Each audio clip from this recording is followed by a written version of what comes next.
اب اس مسئلے سے امام صاحب ہدایہ اب جو بحث ذکر کر رہے ہیں وہ یہ ہے کہ خیار شرط سے ملکیت کی انتقالی منتقلی پر، ٹرانسفر آف اونرشپ پر کوئی اثر پڑتا ہے کہ نہیں پڑتا۔ مثال کے طور پر اگر بائے نے اپنے لیے اختیار کی شرط رکھی، خیار کی شرط رکھی، تو کیا مبی اس کی ملکیت سے نکل جائے گی کہ نہیں نکلے گی؟ اور اگر مشتری نے اپنے لیے خیار کی شرط رکھی تو کیا ثمن اس کی ملکیت سے نکلے گا یا نہیں نکلے گا؟ اچھا، پھر دونوں میں ایک اور دوسری صورت بھی ہے۔ اچھا، اگر آپ کہتے ہیں کہ بائے کی ملکیت مبی، اگر بائے نے اپنے لیے خیار شرط رکھا اور مبی بائے کی ملکیت سے نکل گئی، تو کیا مشتری کی ملکیت میں داخل ہوگی یا نہیں ہوگی؟ اگر خیار شرط مشتری کا تھا، اچھا جی، ثمن مشتری کی ملکیت سے خارج ہو گیا، تو کیا وہ بائے کی ملکیت میں داخل ہوگا یا نہیں ہوگا؟ یہ بھی ایک ایشو تھا۔ تو یہ اس طرح دو اس کی صورتیں بنتی ہیں، دو اس کی ٹوٹل 4 صورتیں بنتی ہیں۔ تو صاحب ہدایہ یہاں پر یہ تذکرہ کریں گے۔ ہم اس کو یہ بھی بتاتے چلیں، ہم یہ جو جتنی بھی صاحب ہدایہ یہ بحث کر رہے ہیں، اس کے اندر بہت سارے مسائل ایسے ہیں جو فقہ تقدیری ہے۔ ہم اسے کیا کہتے ہیں؟ فقہ تقدیری۔ آپ تقدیری لفظ ہم جب باب تفید سے چلاتے ہیں نا، قدر یقدر، جب تقدیر، اگر مصدر کیا ہے بھی تقدیر، تو یہ اسی سے تقدیری فقہ جو ہے وہ تقدیری۔ اب اکثر لفظ کہتے ہیں کہ یہاں پر ایک لفظ مقدر ہے، محذوف ہے، ہم اپنی طرف سے اس کو فرض کرنا پڑے گا۔ تو فقہ تقدیری کا مطلب ہے فقہ فرضی، یعنی ضروری نہیں امام صاحب نے یہاں جو مسائل ذکر کیے ہیں فقہاء نے، وہ مسائل ان کی حقیقی زندگی میں ان سے پوچھے گئے ہوں، نہیں۔ بعض اوقات بلکہ اکثر اوقات ہوتا بھی یہ تھا کہ ائمہ اعظام خود سے صورت مسئلہ بناتے تھے اور پھر اس کے اوپر وہ بحث کرتے اور اس کے احکام شرع کو ڈھونڈ کر پھر اس کو درج کرتے تھے۔ تبھی تو یہ جو ہماری فقہ ہے، اس کے اندر ایک تو ہوگی فقہ حقیقی جو حقیقی مسئلے بنتے تھے، اور ایک ہے فقہ تقدیری۔ یہ فقہ تقدیری ہمارے لیے آج بڑی نعمت ثابت ہو رہی ہے کہ ہمارے پاس ہمارے ائمہ نے ان مسئلوں کو اپنی طرف سے فرض کیا، اور آج ہم انہی کی روشنی اپنے لیے احکام شرع جو ہے وہ ڈھونڈ رہے ہیں اور ہم ان کے لیے اپنے لیے راہ تلاش کر رہے ہیں۔ قال وخيار البائع يمنع خروج المبيع عن ملكه، جو بائع کا خیار ہے وہ مبی کو اس کی ملکیت سے نکلنے سے منع کرتا ہے، یعنی مبی اس کی ملکیت سے باہر نہیں جاتی، بلکہ بائع جب یہ کہتا ہے کہ جناب میں نے یہ چیز خریدی اس شرط کے ساتھ کہ مجھے خیار حاصل ہوگا، تو وہ چیز اس کی ملکیت میں رہتی ہے، وہ مشتری کو منتقل نہیں ہوتی۔ لأن تمام هذا السبب بالمرادات، وہ کہتے ہیں وجہ یہ ہے کہ یہ جو انتقال ملکیت ہوتا ہے یہ ہوتا ہے اتمام عقد کے بعد، یہ ہوتا ہے اتمام عقد، اور اتمام عقد ہوتا ہے رضامندی فریقین کے ساتھ۔ اب جب اتمام عقد ہوتا ہے رضامندی کے ساتھ، جو کہ قرآن مجید کی آیت ہے کہ بھی یا ایھا الذین آمنوا لا تأکلوا اموالکم بینکم بالباطل الا ان تکون عن تجارۃ عن تراض منکم، تو کہتے ہیں رضامندی ہونی چاہیے بات میں۔ ایک کی طرف تو رضامندی ہے لیکن دوسری طرف خیار ہے، رضامندی نہیں ہے۔ تو اسی وجہ سے وہ کہتے ہیں کہ بھئی یہ عقد جو ہے تمام نہیں ہوا، ولا تتم مال خیار، اور خیار کے ساتھ یہ عقد مکمل نہیں ہوا، ولہذا ينفذ عتقہ، تو وہ اسی لیے وہ کہتے ہیں کہ اسی وجہ سے ہم یہ کہتے ہیں کہ ابھی وہ جو مبی ہے وہ آزاد ہے، وہ کیا ہے؟ آزاد ہے، اور اس کے اوپر ابھی مشتری کی ملکیت قائم نہیں ہوئی۔ ولا یملک المشتری التصرف فی، اسی وجہ سے چونکہ وہ آزاد ہے مشتری کے حق میں، لہذا مشتری مالک نہیں ہے اس کے اندر کسی قسم کے تصرف کا، یعنی مشتری اس کے اندر کوئی تصرف کرنے سے نہیں، کہ تصرف نہیں کر سکتا، نہ بیچ سکتا ہے، نہ کسی کو تحفہ دے سکتا ہے۔ وَإِن قَبَضَهُ بِإِذْنِ الْبَائِعِ، اگرچہ اس نے اس کو اپنے قبضے میں لیا ہوا ہے بائع کے اذن کے ساتھ، ٹھیک ہے، تو وہ کہتے ہیں اس صورت میں بھی وہ تصرف نہیں کر سکتا، استعمال کر سکتا ہے لیکن تصرف نہیں کر سکتا۔ تصرف سے مراد آگے بیچنا، ہدیہ کرنا، وقف کرنا، یہ نہیں کر سکتا۔ فَلَوْ قَبَضَهُ الْمُشْتَرِي وَحَالَكَ فِي يَدِهِ فِي مُدَّةِ الْخِيَارِ ضَامِنَهُ بِالْقِيمَةِ، اب کہتے ہیں کہ بھی خیار بائع کا تھا لیکن چیز قبضے میں تھی مشتری کے، اور اس کے قبضے میں وہ چیز ضائع ہو گئی، تو اب وہ کہتے ہیں کہ اب خریدار اس چیز کی قیمت کا ضامن ہوگا، ثمن کا ضامن نہیں ہوگا۔ اب یہاں پر دو اصطلاحیں ہیں، ایک ہے قیمت اور ایک ہے ثمن۔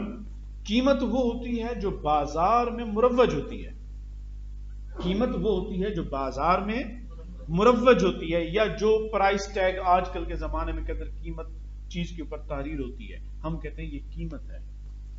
اور ثمن وہ ہے جو بھاؤ تاؤ کر کے آپس میں طے کی جائے، وہ کہتے ہیں کہ یار یہ 100 روپے کی نہ، یار 100 کی نہیں، 90 کی کر، اچھا نہ تیری نہ میرے پاس 95 پہ آ جا، تو جس پہ سودا طے ہوگا وہ ثمن کہلائے گا۔ تو کہتے ہیں کہ اب وہ ثمن دے گا یا قیمت دے گا، تو کہتے ہیں کہ اگرچہ عقد ان کا کسی ثمن پہ ہوا تھا لیکن ابھی چونکہ عقد تمام نہیں ہوا تھا، ابھی خیار کی مدت باقی تھی، اور چیز مشتری کے ہاتھ میں ضائع ہو گئی، تو اب ثمن کا ضامن نہیں بنے گا، اب وہ قیمت کا ضامن بنے گا۔ وجہ یہ ہے کہ یہ شریعت دیکھے گی اس کے پاس وہ چیز کس حیثیت میں تھی، وہ کہتے ہیں وہ اس کے ہاتھ میں امانت کے طور پر تھی۔ اب جب امانت اس کے ہاتھ میں اس کی ضائع ہو جاتی ہے اس کے کوتاہی کی وجہ سے، تو پھر کہتے ہیں اس کی قیمت واجب آتی ہے، اس کی قیمت۔ اگر تو وہ اشیاء امثلہ میں سے تھی، مثلی اشیاء میں سے تھی تو مثل واجب کرے گا، اور اگر اشیاء قیمی میں سے تھی تو اس چیز کی قیمت ادا کرے گا۔ لأن البیع ينفسخ بالہلاک، کیونکہ بیع جو ہے وہ فاسخ ہو جاتی ہے مبیع کی ہلاکت کے ساتھ۔ لأنه كان موقوفا، اور جو بیع جو تھی وہ ابھی موقوف تھی، ولا نفاذ بدون المحل، اور وہ ابھی نافذ نہیں ہو سکتی چونکہ محل ہی فوت ہو گیا۔ فباقیا مقبوضا فی یدہ علی صوم الشراء، تو بالکل ایسی رہ گئی ہے جس طرح کہ مبیع اس کے ہاتھ میں ہی تھی، اگرچہ چیز ہلاک ہو گئی لیکن ہم یہی شمار کریں گے جس طرح اس کے ہاتھ میں ہی باقی ہے۔ اور کس قیمت پر؟ علی صوم الشراء، خریداری کی قیمت پر جو کہ مارکیٹ کے اندر چل رہی ہے۔ صوم کہتے ہیں قیمت، بھاؤ تاؤ، وفیہ القیمت، اور صوم شراء کیا ہوتی ہے؟ وہ قیمت ہوتی ہے۔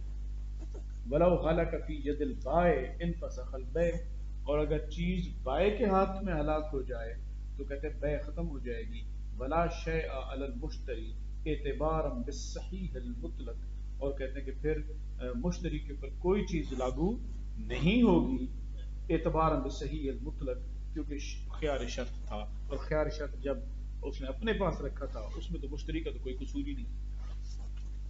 اب یہ اس کے دوسری سائڈ پہ آ رہے ہیں، وہ کہتے ہیں قال وخيار المشتری لا يمنع خروج المبيع عن ملک البائع، لیکن اگر خیار مشتری نے اپنے پاس رکھا تھا، اپنے لیے رکھا تھا، تو لا یمنع خروج المبیع عن ملک البائع، تو اس وقت کوئی بھی چیز اس مبیع کو بائع کی ملکیت سے نکلنے سے منع نہیں کرتی، یعنی وہ چیز اس کی ملکیت سے نکل جائے گی۔ لأن البیع فی جانب الآخر لازم، چونکہ خیار مشتری کا ہے تو بائع کے اوپر عقد لازم ہو گیا۔ وہذا لأن الخيار انما يمنع خروج البدل عن ملک من له الخيار، وہ اس وجہ سے کہ یمنع خروج البدل عن ملک من له، جس شخص کے حق میں خیار ہوتا ہے تو جس شخص کے حق میں خیار ہے اس شخص کے ملکیت سے نکلنے میں وہ خیار کیا کرتا ہے؟ ممانعت بن جاتا ہے، منع کا ریزن مانع بن جاتا ہے کہ اس کے حق سے وہ چیز نہیں نکلے گی. لأنه شرع نظرا له دورا دون الآخر، اس لیے کہ اس چیز کو مشروع کیا گیا تھا نظرا له، اس کے اوپر رحم کرتے ہوئے. یار اس نے اس کے اوپر رحم ہی کریں گے کہ بھی اس کو سوچ بچار کی ضرورت ہے، یہ اپنے لیے خیال رکھ رہا ہے، تو ہم اس سوچ بچار کی وجہ سے ہو گیا ہے. قال صاحب قدری کہتے ہیں الا، مگر یہ کہ ان المشتری لا یملکہ عند ابی حنیفہ، امام صاحب کہتے ہیں کہ بھی مبی بائے کی ملکیت سے نکل تو جائے گی لیکن مشتری کی ملکیت میں نہیں جائے گی، لیکن مشتری کی ملکیت میں نہیں جائے گی. فقالا یملکہ، صاحبین کہتے ہیں ہو جائے گی. وہ کہتے ہیں کیوں؟ لأنہ لما خارج عن ملک البائع، جب مبی بائع کی ملکیت سے نکل گئی، فلو لم يدخل فی ملک المشترى، اور اگر آپ یہ کہیں کہ وہ مشتری کی ملکیت میں داخل ہی نہیں ہوئی تو یکون زائلا لا الی مالک، تو یہ ایسے ہی ہو جائے گا جس طرح کہ وہ چیز زائل ہو گئی اور وہ اپنے مالک کی طرف بریل ہوگی. بات سمجھ آ گئی؟ ولا عہد لنا، اور یہ وہ کہتے ہیں کہ جائز نہیں ہے، بس اگر اس سے نکل گئی ہے تو لا محالہ دوسرے کی ملکیت میں داخل ہو گئی. لیکن امام صاحب کیا کہتے ہیں؟ وہ کہتے ہیں کہ نہیں، جس طرح ایک جہنم ہے، ایک جنت ہے، ایک بیچ میں مقام آراف ہے، وہ اس کو مقام آراف میں رکھا ہوا ہے امام صاحب. ولا عہد لنا بہ فی الشرع، اور وہ کہتے ہیں کہ اس بارے کے اندر ہمارے اور ہم نہیں جانتے دین متین میں اس طرح کا کوئی فیصلہ پہلے بھی ہمارے نظر میں گزرا ہو، اس طرح کی بات کبھی ہم نے تو نہیں کی. بل ابی حنیفہ تھا. امام صاحب کیا کہتے ہیں؟ انہو، وہ کہتے ہیں کہ بھی لما لم یخرج الثمن عن ملکہ، جب ثمن اس کی ملکیت سے نہیں نکلی، فلو قلنا، اگر ہم یہ کہیں کہ بانہ یدخل المبیع فی ملکہ. آج دیکھیں جی، مشتری نے کہا کہ میں اپنے لیے خیال رکھتا ہوں، اس کہنے سے ثمن اس کی ملکیت سے نہیں نکلتا، ثمن اس کی ملکیت میں رہتا ہے. آپ پھر یہ کہتے ہیں کہ جو مبی ہے وہ بائع کی ملکیت سے نکل گئی، اور آپ یہ بھی کہتے ہیں اس کی ملکیت میں آ گئی، تو کہتے ہیں جناب یہاں تو بنیادی اصول ہی ٹوٹ جاتا ہے. بیع عقد معاوضہ ہے، بیع عقد معاوضہ ہے، اور کوئی بھی ایک فریق دونوں عوض نہیں رکھ سکتا، دونوں عوض کا مالک نہیں ہوتا. اب یہاں پر ثمن مشتری کی ملکیت سے نکلی نہیں، ثمن کا مالک کون؟ مشتری. اب مبی بائع کی ملکیت سے نکال کر مشتری کی ملکیت دیتے ہو تو ثمن کا مالک بھی مشتری، مبی کا مالک بھی مشتری. تو یہ تو آپ ایک ایسا کام کر رہے ہو کہ جو اس عقد بیع کے تقاضے کے ہی خلاف ہے، یہ تو مقتضائے عقد کے ہی خلاف ہے. اسی وجہ سے امام صاحب کہتے ہیں کہ ہم یہ نہیں کریں گے. امام صاحب کہتے ہیں عقد بیع کے اندر مساوات بھی ضروری ہوتی ہے، اور مساوات کی تصرف یعنی مبی کے اندر تصرف کا اختیار اس کو ہونا چاہیے اور ثمن کے اندر تصرف کا اختیار دوسرے کو ہونا چاہیے، یہ مساوات. تو کہتے ہیں کہ اسی مساوات کو برقرار رکھنے کے لیے ہم نے کیا کہا؟ ہم نے کہا ثمن کے اوپر مشتری کی ملکیت زائل نہیں ہوتی، لیکن مبی کی ملکیت میں اس کی ملکیت میں داخل نہیں ہوتی. اب برابر کیسے ہو گئے؟ بائع ابھی ثمن کا مالک نہیں بنا اور مشتری ابھی مبی کا مالک نہیں بنا، دونوں برابر. یہاں تک بات کلیئر؟ تو کہتے ہیں مساوات ہوگی. فلو قلنا بانہ یدخل المبیع فی ملکہ لاجتمع البدلان فی ملک رجل واحد، تو دونوں بدل جو ہے وہ ایک ہی بندے کی ملکیت میں جمع ہو جائیں گے. حکما للمعاوضۃ، اور ولا اصل له فی شرع، عقد معاوضہ کا حکم لگاتے ہوئے اگر ہم یہ دیکھیں تو کہتے ہیں اس بات کی تو کوئی شرع کے اندر اصل ملتی ہی نہیں. لأن المعاوضہ یقتضی المساوات، کیونکہ معاوضہ جو ہے وہ کس کا تقاضا کرتا ہے؟ وہ مساوات کا تقاضا کرتا ہے.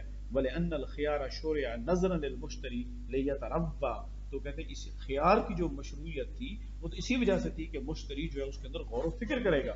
فَيَقِفُ عَلَى الْمَصْلِحَةِ، تو بس یہ مصلحت کے اوپر موقوف ہے. ولو ثابت الملک، اور اگر مشتری کی ملکیت ثابت ہو جائے، ربما یعتق علیہ من غیر اختیارہ بان کان قریب. اچھا یہاں پر ایک اور مسئلہ، وہ کہتے ہیں کہ یہاں پر امام صاحب نے ایک عقلی دلیل دی ہے. امام صاحب کہتے ہیں کہ مثال کے طور پر ہم بنیادی طور پر اصول یہ جانتے ہیں کہ اگر بیٹا بیٹا کسی غلام کو خریدے اور بعد میں پتہ چلے کہ جس غلام کو خریدا ہے وہ اس کا باپ تھا، تو باپ آزاد ہو جائے گا۔ اسی طرح کوئی ذی محرم رشتہ اس کے جیسی ملکیت میں آئے گا وہ خود بخود آزاد ہو جائے گا، اور جتنے کا اس نے پیسے خریدے تھے وہ پیسے اس کے ضائع چلے گئے، پیسے اس کے ضائع چلے گئے اور وہ آزاد ہو جائے گا۔ تو کہتے ہیں کہ آپ نے کہا خیار شرط ہے مشتری کا، اور مشتری نے کوئی ایسی غلام خرید لیا اور بعد میں وہ غلام بھی اس کا ذی رحم محرم ہو، اور آپ نے ایک تو سمن اس کی ملکیت سے نہیں نکلا اور دوسرا مبی کو آپ نے اس کی ملکیت میں دے دیا اور وہ ذی رحم محرم نکل آیا، تو بائع تو نافذ ہو جائے گی اور وہ خود بخود آزاد ہو جائے گا، اور خواہ مخواہ اس بیچارے کو سمن دینے پڑ جائیں گے، وہ تو اس کا نقصان ہو جائے گا۔ تو یہ پھر اس کے اوپر رحم تو نہ ہوا۔ امام صاحب یہ کہتے ہیں وَلَوْ ثَبَتَ الْمِلْكَ رُبَمَا يُوتَقُ عَلَيْهِ مِنْ غیر اختیاری، تو کہتے ہیں ثابت اگر ملکیت ہو جائے گی تو بعض اوقات اکثر اوقات ایسا بھی ہوتا ہے کہ اس کے اختیار کے بغیر آزادی نافذ ہو جاتی ہے، بنی طور پر کہ کوئی اس کا قریبی اس کے ساتھ ہے، فَيَفُوتُ النَّظْرُ، تو تروی جو آپ نے غور و فکر کی مہلت اس کو دینی تھی وہ تو فوت ہو گئی، آپ نے اس کو تروی نہ دی کہ وہ غور فکر کرتا اور کہتا ہے کہ تو میرا قریبی ہے، میں اس کو خریدوں گا تو یہ تو خود بخود آزاد ہو جائے گا اور یہ میرا نقصان پیسوں کا ہو جائے گا، لہٰذا میں اس کو نہ خریدوں تاکہ یہ آزاد نہ ہو اور میرا نقصان نہ ہو۔ یہ کہیں بہرحال ایک عجیب سی بات ہے۔ چلو قال فَإِنْ حَالَكَ فِي إِيجَادِهِ حَالَكَ بِالثَّمَنِ وَكَذَا إِذَا دَخَلَهُ عَيْبٌ، تو کہتے ہیں کہ اگر جو چیز ہے، اب چونکہ یہ خیار مشتری کی بات چل رہی ہے کہ اگر چیز مشتری کی ملکیت کے اندر ہاتھ میں، ملکیت نہیں مشتری کے قبضے میں تھی اور اسی کے قبضے میں وہ چیز ہلاک ہو گئی، تو ہم یہ کہیں گے کہ وہ ثمن کے بدلے ہلاک ہوئی۔ وَقَضَا إِذَا دَخَلَهُ عَيْبٌ، اور جب اسی کے قبضے میں تھی اور چیز کو عیب لاحق ہو گیا تو بھی یہ ثمن کے بدلے جائے گی۔ بخلاف ما اذا کان الخیار للبائع، ہاں معاملہ پھر الگ ہو جائے گا جب خیار بائع کا تھا اور مبی مشتری کے قبضے میں تھی اور پھر اس کے قبضے میں ہلاک ہو گئی یا اس کے قبضے میں ہی عیب دار ہو گئی۔ اب اس کی وجہ کیا ہے؟ اس کی وجہ یہ ہے کہ انہ اذا داخلہ عیب یمتنع الرد، ہلاک ہو گئی تو بھی اب اس کو واپس کرنا ممکن نہیں، اور اگر اس کو عیب لگ گیا تو بھی اس کو واپس کرنا ممکن نہیں ہے۔ والہلاک لا یعری عن مقدمت عیب، اور اگر چیز ہلاک ہو گئی تھی تو وہ بھی عیب ہی کی طرح ہوتی ہے کہ آپ اس کو واپس نہیں کر سکتے۔ فیہلک المبی، تو پس مبی ہلاک ہو گئی۔ والعقد قد انبرما، اور عقد کیا ہو جائے گا؟ لازم ہو جائے گا، اور جب عقد لازم ہو جائے اور مکمل ہو جائے فَيَلْزِمُهُ الثَّمَنُ، تو پھر ثمن کی ادائیگی لازم ہوتی ہے۔ اصل میں یہاں پر کہنا یہ چاہ رہے ہیں دو چیزیں ہیں، ایک ہے کہ بھی قیمت اور ایک ہے ثمن، بھئی اس کے اوپر قیمت کا ضمان لازم آئے گا یا ثمن کا ضمان لازم آئے گا۔ تو اس کے بارے میں یہاں پر کہتے ہیں کہ اگر خیار تھا مشتری کا خیار ہے تو اس کا مطلب ہے مشتری کے حق میں یہ عقد غیر لازم ہے، اور جو بائع ہے اس کا خیار نہیں تھا لہذا بائع کے حق میں وہ عقد لازم ہوا۔ اچھا، پھر یہاں پر اختلاف تھا کہ کیا جو مبی ہے وہ مشتری کی ملکیت میں داخل ہوگی کہ نہیں ہوگی، تو امام ابو حنیفہ فرماتے ہیں کہ داخل نہیں ہوگی، اور صاحبین کہتے ہیں کہ مشتری کی ملکیت میں داخل ہو جائے گی۔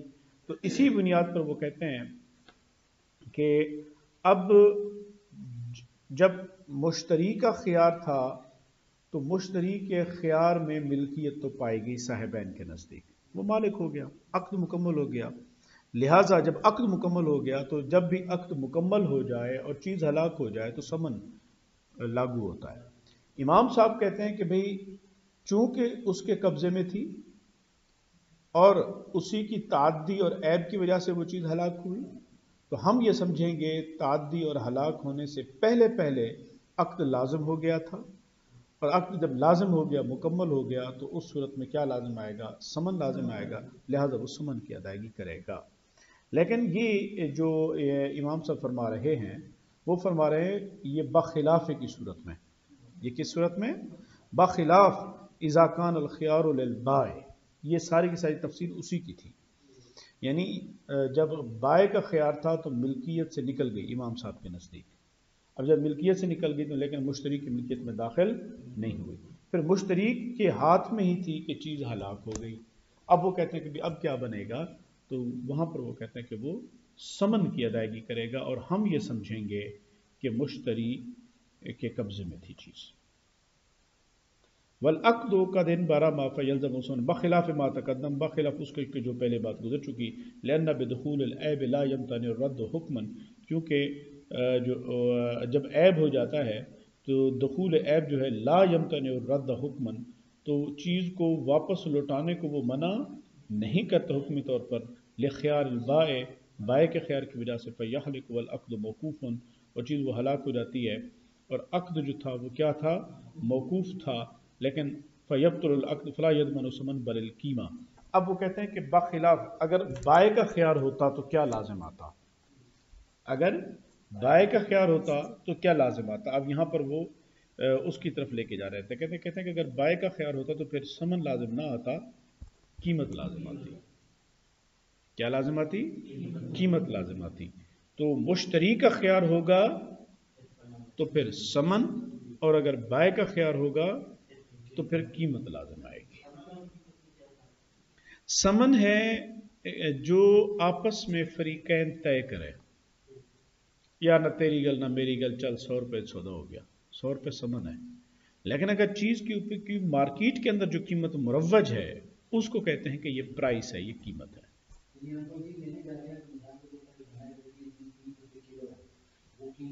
وہ قیمت ہے. ہاں وہ کہتا ہے نہیں 250 نہ کر، پھر 260 کر. ہاں وہ تیار ہو جاتا ہے تو یہ وہ ثمن ہے. ثمن وہ ہے جو فریقین کی رضامندی سے طے ہو جائے. اس کو کہتے ہیں نیگوشیٹڈ پرائس، انگلش میں کہتے ہیں نیگوشیٹڈ پرائس.